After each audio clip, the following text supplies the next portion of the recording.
Appreciate the honor of being invited to talk.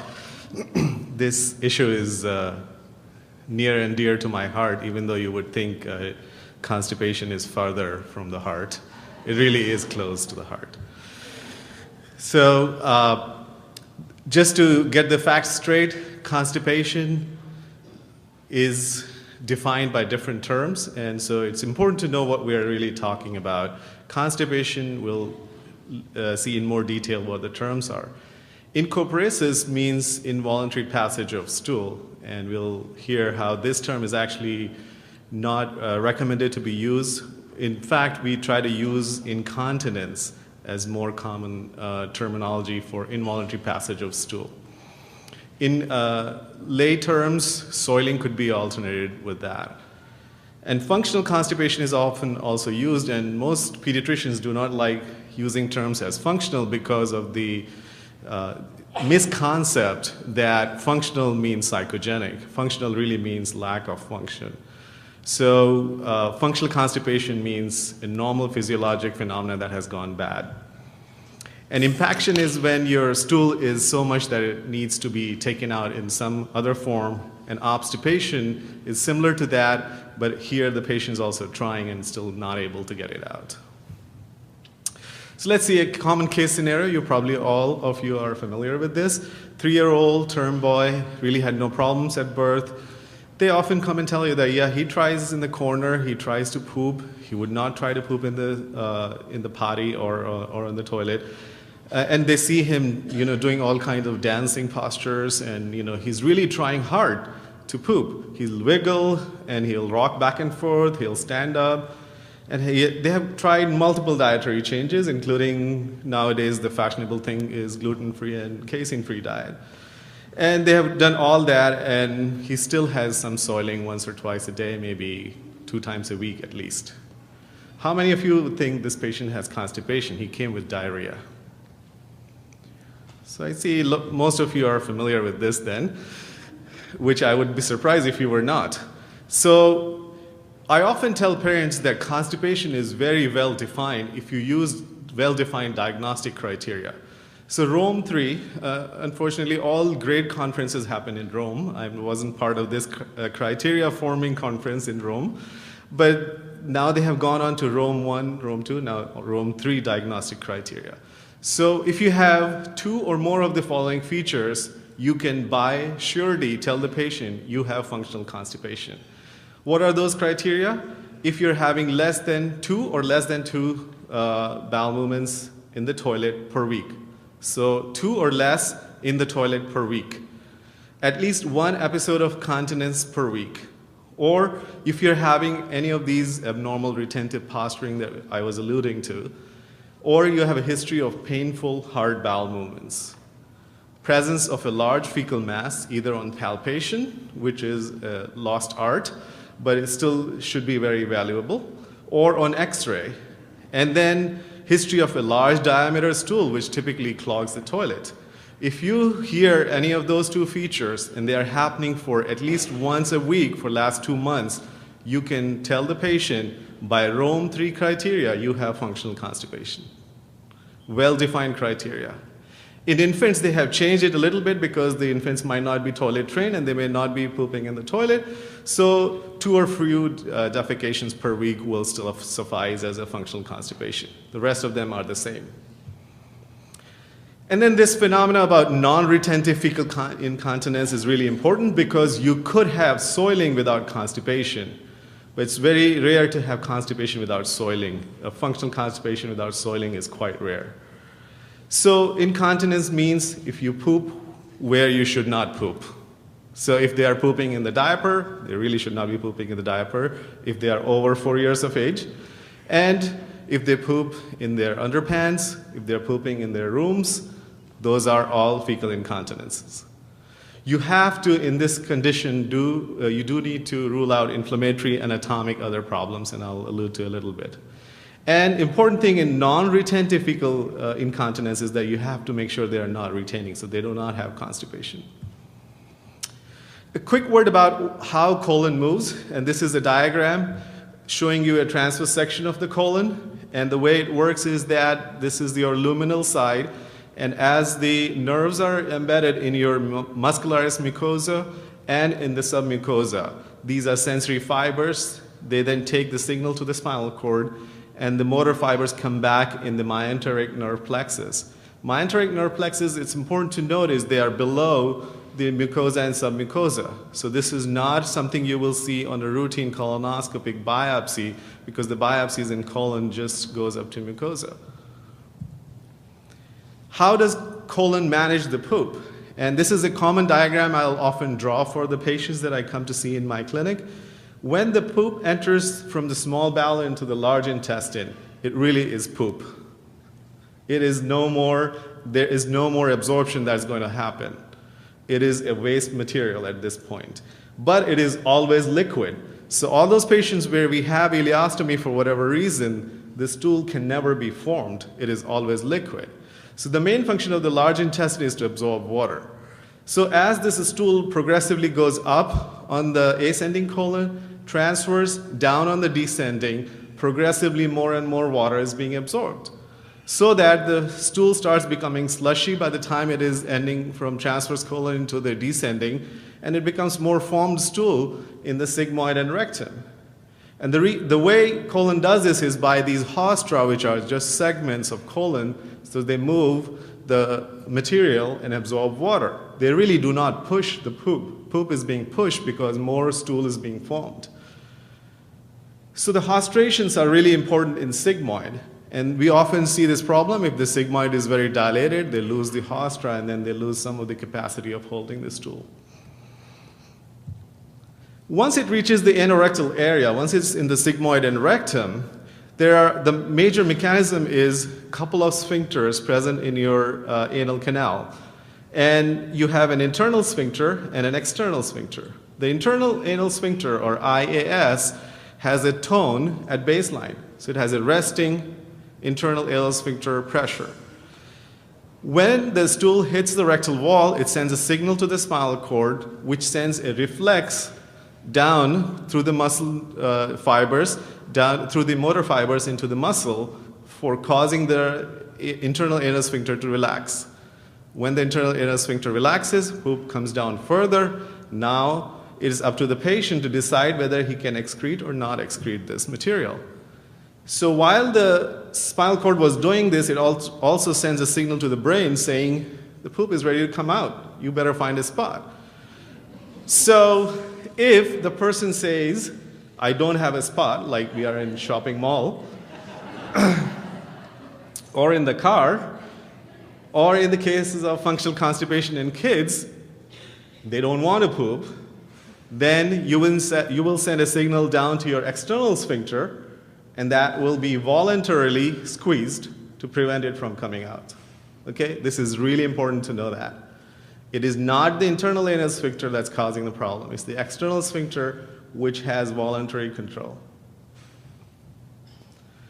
Why do kids do that? Typically, if you have anal fissure, if you have perianal irritation, and I'm sorry to gross you out with these pictures, but if you have irritation in this area, you really don't want to poop. So if these kids who were 3 and 4, and every time they stool, there is a big hard lump coming out of there, it hurts.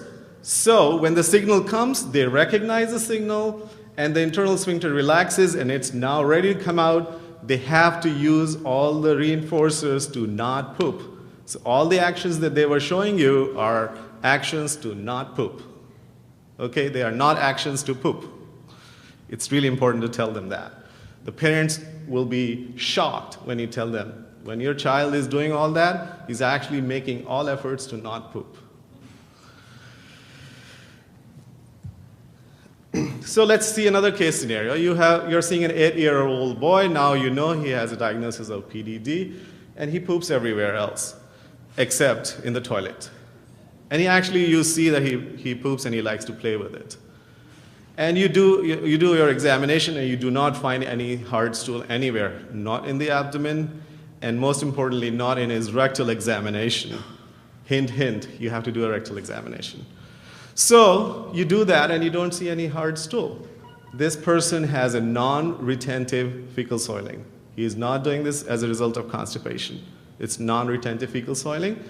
And this is really the only condition which was called encopresis because it was seen much higher incidence in the population with cerebral palsy and mental retardation. So what are the tests for constipation? When they've come in, I tell them you really don't need a test. They look at me like I'm from another country. Actually, I'm from another country, but they look at me and they say I'm from another planet. And I tell them that the important thing to know is the testing really necessary? And is it going to help us make the definition, defining the type of constipation, and is it going to be important in management? In 95% of the children, when you see them with constipation, you can be assured that they have functional constipation. 95%. Okay? Most of the time, by the time I'm done with my history and physical examination, I would have made the diagnosis anyway. So you do the history, if you do a thorough history, and you do your examination, you can be more than 95% sure. So the other things are really very rarely necessary. And I put this busy table more so for your handouts, because these are the signs and symptoms that will suggest organic causes of constipation. Very rare. So the most important history here that I ask the parents is, did your child pass meconium in the first 24 hours of life or not? Because if there was a more than 48-hour delay at birth, that could be suggestive of Hirschsprung's disease. I also ask if the child is having hard, lumpy stool, does it clog the toilet or not? If any of those are present, you can be 95% sure that this is functional constipation. I also ask them, does he have incontinence? Does he poop in places where he should not be pooping? And if he does, he has functional constipation. In fact, in American Board of Pediatrics, this is a common question that if you see a child with constipation and soiling, does this child have Hirschsprung's disease? And the answer is no. Because if you see soiling, the child cannot have Hirschsprung's disease. So this is what you would ask in history. You would ask where the poop happens, how it looks like, etc. You need to know all that.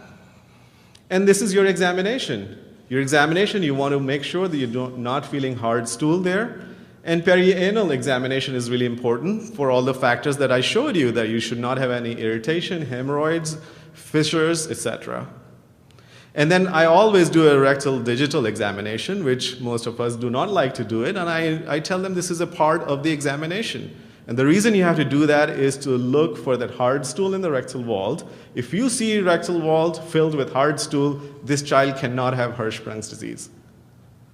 Because in Hirschsprung's disease, rectal vault is empty. It cannot accommodate any poop. And if you really are worried about celiac disease or thyroid function, hypothyroidism is an important cause of constipation, you can get those screening tests. More than 95% of the time, I do not. Use of radiological tests. Plain X-ray of abdomen may be useful to assess the degree of stool burden. MRI of the spine, if I see a big spinal tuft of hair and a deep sacral cleft, then I might be worried about spinal abnormalities, then I would get an MRI of the spine. And this is how a barium enema should look like. This is an X-ray of person I just saw last week. It's FOS, right? Full of stool.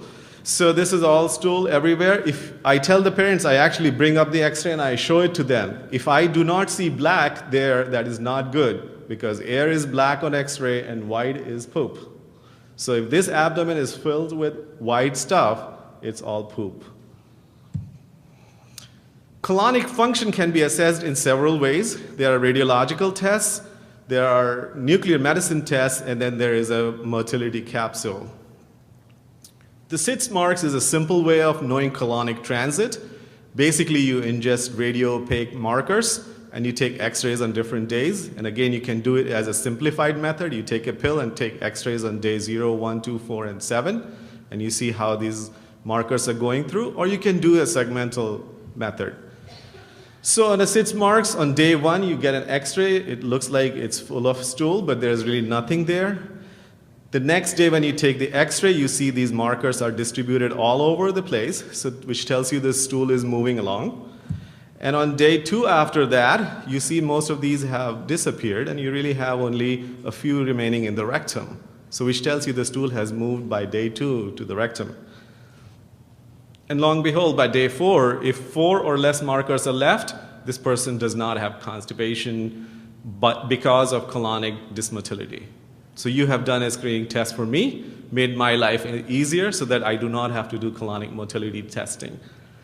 So these patients come to me because I run the motility program in our institution, and most of the time I can reassure them that if I do this simple screening test, I could be reassured that this is not a motility problem. And this is how you grade the segmental colonic transit. Various methods, I hardly ever need to do the segmental transit time. A quick word about Smart Pill. That's a pretty smart name. A Smart Pill basically measures your pH, it also measures the various manometric changes so that you can look when the pill is swallowed. It changes the pH down to when it is in stomach, and it comes back up as soon as it enters the small bowel. And based on that, you can tell, based on also on the motility patterns, you can tell when the colon enters from stomach into the small bowel, from small bowel into the large intestine. This test is primarily used in adults. There are very few reports of this being used in pediatric population in some motility centers. The main problem is ingestion of the capsule is pretty hard. And then you can use radioisotope study or scintigraphy. Again, I hardly ever use that. Basic concept is that you would take a capsule filled with scintigraphic material. It's still considered experimental. Most of the insurance companies will not cover it for you. And last but not the least, when they come to me when I'm suspicious of a motility problem, then I can do a manometric evaluation. There are 2 things you can evaluate. The anorectal function, it's done by anorectal manometry. These are the catheters. Basically, catheters have a balloon. They are inserted into the rectum. The balloon is dilated to mimic stool, and then the pressure is measured by the manometric electrode. You can have these perfusion equipments or solid state equipments, and you can see these pressure waves that go down along the anal canal, and the sphincter relaxes. That's the recto-anal inhibitory reflex, or RARE. If you see the RARE, you can be 100% sure the patient does not have Hirschsprung's disease. You can do other testing to confirm that, but you are pretty sure that this patient does not have Hirschsprung's disease. This is how it looks in what we call high-resolution anorectal manometry. You have to see a few of these to see the colors. The higher the color, the red, blues are higher pressures, blue, greens are lower pressures, so the sphincter was tight, a pressure wave came down, and there was a relaxation here. So it's just more fancy way of looking at that. The advantages of anorectal manometry is that you get all these pressure sensors that can tell you whether the anorectal function is normal or not. The problem is that the patient has to cooperate for that. So it's very hard to do it in a very young infant who will not understand it. It's not a painful test, but they have to lie still. What we really find in older kids is these pelvic floor dyssynergias or pelvic floor dysfunctions, and you can classify them based on what we find, if you find high rectal pressure or relaxation or not, and it really is for the purview of the gastrointestinal motility specialists. So in very rare instances, you will really need to do this test. And colonic manometry is the similar method of testing the manometric pressures in the large intestine. We do this endoscopically. We place this catheter with an endoscopy. You can see these sensors in the colon. But the reason I put this x-rays up for you is also to look at how these big sigmoid loops and the big hepatic flexure loops are there. So often we'll find these are big dilated colons that have dilated beyond repair. This is what we are looking for. These are called high amplitude propagated contractions, or HAPCs. And if you see the presence of HAPC, you can rule out slow transit constipation. So once you have made the diagnosis, your options are to treat. We will focus mostly on functional constipation because that's what we need to focus in this group of audience. So the most important thing is education. I really cannot stress it enough that the most important thing is education. Sometimes I will spend over 45 to 60 minutes, and only 10 minutes I would have done the history and physical. The rest of the time would be on education. And I know you're all pressed for time. But it really is critical to educate them why this is happening so that they don't come back to you in the next week that, doc, whatever you told did not work. It did not work because it wasn't effective enough, because it was not told to them properly. So I demystify it. There is really nothing wrong with your child. We just have to figure out why the kid is not pooping in the toilet. And we help that kid. So, and I always tell them, don't take the blame yourself and do not punish the child. It really is important. The kid is not doing this to get back at you. That is very small population of kids who do that. But majority of the time, more than 95% of the time, this kid is not doing this to punish you. The kid is doing that because it hurts. So we have to take that hurt away. We heard Dr. Newman talk about it yesterday. There should be no pain in kids. So we really have to take that pain away. And the only way we can do that is to make this stool soft, okay, in functional constipation. So there are 3-step approaches. I go through this. The first step is initial cleanout. There are various methods of cleanout. We have a bowel prep that we use for colonoscopy. I will often use that if I see an excessive amount of stool. I would say, this is your weekend gift. You go home, this weekend you're going to do a bowel cleanout. The reason it's important is because you saw all that stool. If we go back to that x-ray, if you had that much stool here, if I just give Miralax to this kid, guess what is going to happen to all this stool? This will all become liquid and will start coming out like diarrhea, and you and the parents will think that you are over-treating the kid, and you will back off. But we want to treat appropriately. So we want to do a clean out. I often tell them we want to start with a clean slate, pun intended. So we do that. We always start with a initial bowel clean out, following which we start the maintenance phase. The maintenance therapy, there are only 2 objectives. Number 1, you want the stool to be soft so that the child is able to evacuate. And you prevent stool buildup. So the maintenance phase is keep the stool soft and give the opportunity for the child to poop in the toilet. Most of the things that you use for clean out could also be used in smaller amounts for maintenance therapy. Your goal should be the kid should have 1 or maybe 2, and sometimes 3 is okay, soft or liquid bowel movement. If the kid's not having bowel movement every day, that is not adequate bowel movement on maintenance therapy. If the kid's not having soft bowel movement, that's not adequate therapy. So you want 1 or 2 soft or liquid bowel movement every day. I tell them applesauce consistency because that's what is taught to us in our gastroenterology fellowship. If the stool is not applesauce consistency, you're not using enough Miralax. I often tell them you need to give them the opportunity to sit at the toilet 5 to 10 minutes, once or twice a day is the right amount of opportunity. There should not be any iPads. Those iPads you're taking home, do not give it to your kids. Because you want the kid to recognize the signal of pooping. When the signal comes, if the kid is busy with the iPhone or the books or the computer games, he's not going to listen to that signal, and the signal will go away. Sometimes you have to make sure the kids' feet are not hanging. If they are small kids, you have to give them step stool. They may need potties. So just be aware of the comfort for the child. Some kids may be afraid of sitting with their back to the seat. They may want to sit with the face towards the back of the seat. There are fiber suggestions. These are mostly for your handouts. It's really important to make sure the child's getting adequate fiber and adequate fluid. I do not stress this too much because the child already has large, hard, lumpy stools. Giving fiber might make it harder and lumpier.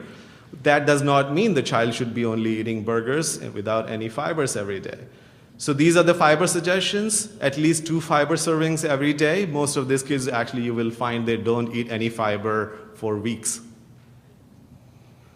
And then the use of hyperosmolar agents, lactulose, sorbitol, they're hardly ever used anymore because of polyethylene glycol. A disclaimer, I have no stock options with Miralax. The reason Miralax is called Miralax is the miracle laxative. It's tasteless, colorless, odorless. It is 100%, almost 100% non-absorbable sugar. It goes in your colon, comes out of colon intact.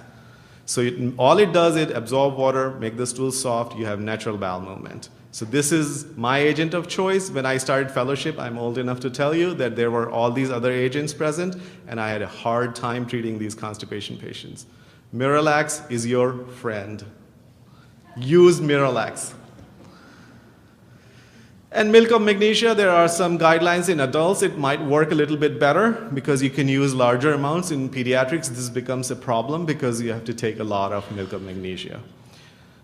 Very rarely in the population that I mostly see, I might use some stimulants because they have poor colonic motility. So I stimulate their colons. Stimulants should not be used routinely in a primary pediatric population because of the concern of getting abuse. So if they get used to it, if they get dependent on stimulants, they would not have regular bowel movements without stimulants. Couple of prokinetics we use, again in the population that has colonic dysmotility. Tegasterod, this got a very bad rep when it earlier came on. It's now back in. It could be used in select population to make the colon move further. And lubiprostone or ameteza, which is a chloride channel activator, makes the stool liquid and easy to come out. A quick word about biofeedback therapy. Biofeedback is typically more used in adults because of pelvic dyssynergia. So I use that sometimes in teenagers. I find it hardly useful in younger kids. My practice can offer this, but I hardly ever offer this, because the results of biofeedback are very mixed in pediatric population. Other measures, as I said, increase the fluid in the diet, increase physical activity, encourage older children that they should take control of this. It really is a matter of control, controlling your poop and controlling yourself. So take control of yourself. If you poop, you should take responsibility and figure out how you need to poop correctly. Role of surgery is limited to very select population. When I see kids like this who have massive dilatations of the colon, these colons are hardly likely to get back to normal function. So the options are either to take out portions or all of these colons and create some stomas, or to reconnect them. Long-term prognosis, I like to show this chart because in all kids, you can tell them by 1 year of age, it gets better in 80% of the population. There is a select group of kids who will grow on to become adults with constipation. 1 in 5 adults. So 15 adults here have constipation. It is a common problem. So long-term prognosis is really good, but we have to give them the best possible solutions. Thank you.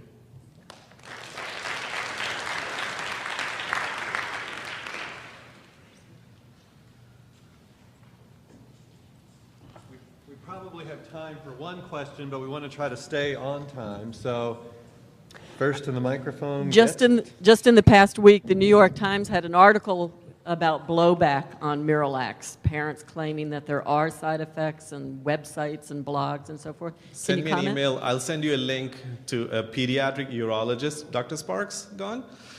A pediatric urologist wrote in a blog about that article, which exactly said what I told you, that please, all the parents, do not listen to the concerns about Miralax use. If anything, Miralax is underutilized. Miralax is not overutilized.